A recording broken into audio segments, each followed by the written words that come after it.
Hi guys, Jill here, and today I want to show you the process video for how I did my challenge card for the Pretty Pink Posh Rainbow Challenge. First, let's start with the Holiday Pals stamp set. This is a holiday set, but it's great for year-round with those really cute animals. And of course, my standby with the Onyx Black VersaFine ink pad. I stamped those on the smooth Bristol paper from Strathmore. And then these I cut just out of white paper on my Silhouette Cameo. I used the Story, the Pretty Pink Posh design as my basis. And then I used the Strathmore 140-pound cold press paper. And then my Gonzai Tombi watercolors. I have my colors laid out. Hold on, Gizmo, my dog. Okay, so I also used my Silver Company water. Okay, they're barking a bit out back. Watercolor brushes. And so let's start with this color is 30. And then we're coming into 31 from the Gonzai Tombis. I just laid down some water, quite a generous amount of water. And as you can see, I used the piece of plastic as my palette. I already had these colors out. I've been using them quite a bit. And so I had them out of my palette, so I'm just reactivating them. I just kind of set them out again and sprayed them with my Tim Holtz Distress Sprayer. So let me go down the line of the colors because I sped this up quite a bit. So we have 30, 31, 43, 51, 64, and 139. And as far as the supplies go, I'll be listing them. So as you can see, I dropped my brush. And this kind of stuff happens all the time. But as you can also see, it's really easy to fix. So I really like that feature with watercolor because it is so forgiving. And I just love that. So we're going to come down the line here in the colors. And as you can see, I didn't leave enough room. And I notice I'm not the only one who does that, but that's fine. It looks good in the end. And the person that I chose, the layout, it's so obvious, and I show it on my blog post, and was a brighter colored background, but I chose to go with more muted colors. So you'll see that again in my original blog post, which I'll link to this. And so anyway, I'm running a bit behind here, sorry. So we're coming over to the Smooth Bristol, and I am using another one of my favorites, which of course is my, oh my gosh, having one of those days, aren't I? Which is my Zig Real Clean Color Brush Markers. And I just like to put them onto the Bristol paper and blend them out. There's lots of ways you can do it. Today I'm going for lighter colors, and I know I'm going to be cutting around the entire image, so I'm not looking for a border. So I'm really just putting in a little bit of color and pulling it out. Of course, you could be way neater about this, but I also really love to blend the colors with the, each other. But this, I'm just using a little bit of water with my Kuretake Zig water brush. And this is the fine water brush. I have had this for years and years, and I just love it. And I was just there trying to decide which animal I was going to go to next. I'm only showing the coloring of 2 of the animals, just because, time. So again, they're all really basics except for the cat. I probably should have shown you the cat. I just kind of wiggled in the little stripes. I went with, again, rainbow colors, just kind of odd colors, like where would you see a purple bunny rabbit and a green dog? Nowhere. Well, the green dog fashion. In the 80s, people used to color their poodles. But yeah.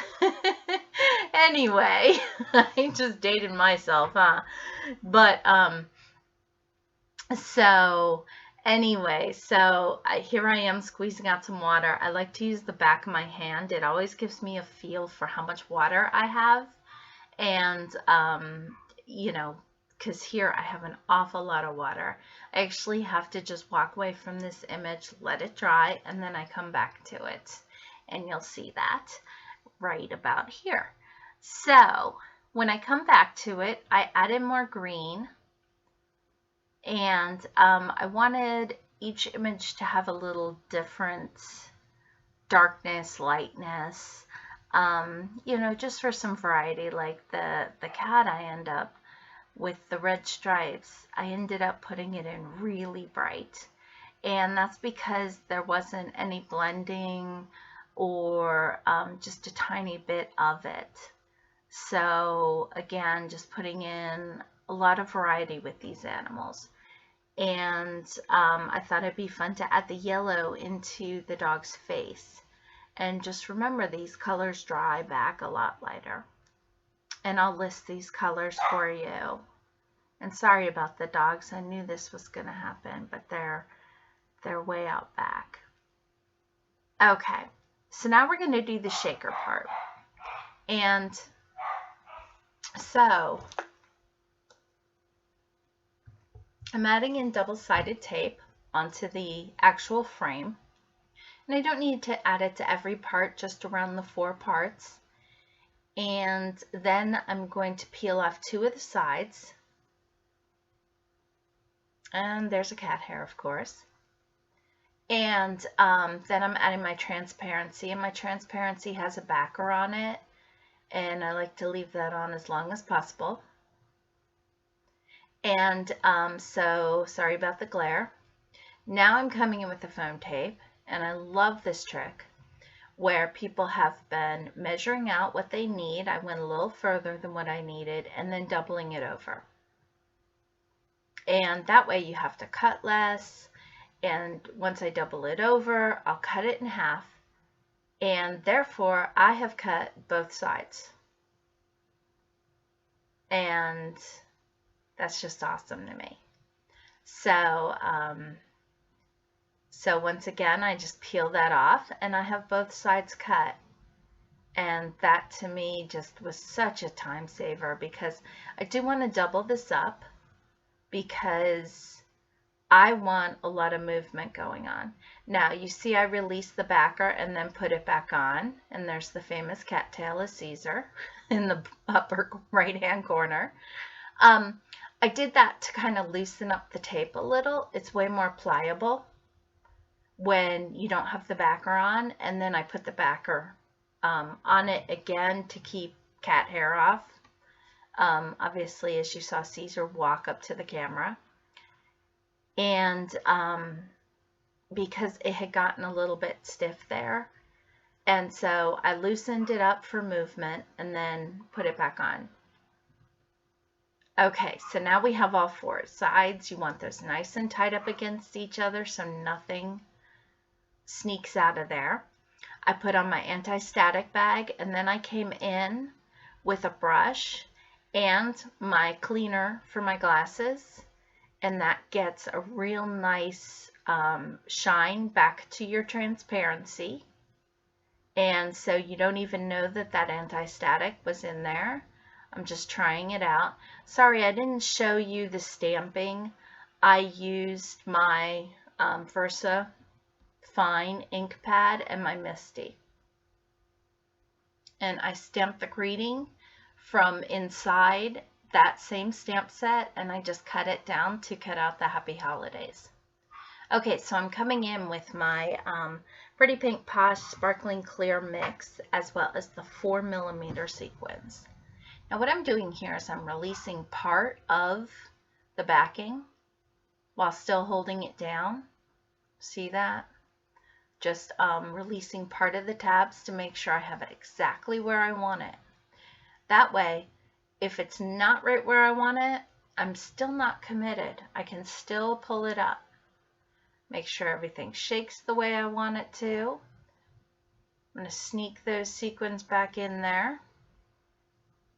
And then I'm going to pull the backing off. See that? And then secure everything in there nice and snug. Shake it around, make sure I have most of the movement.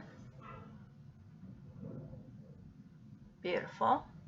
And then play around with my animals. I want it to look like that little penguin's moving around.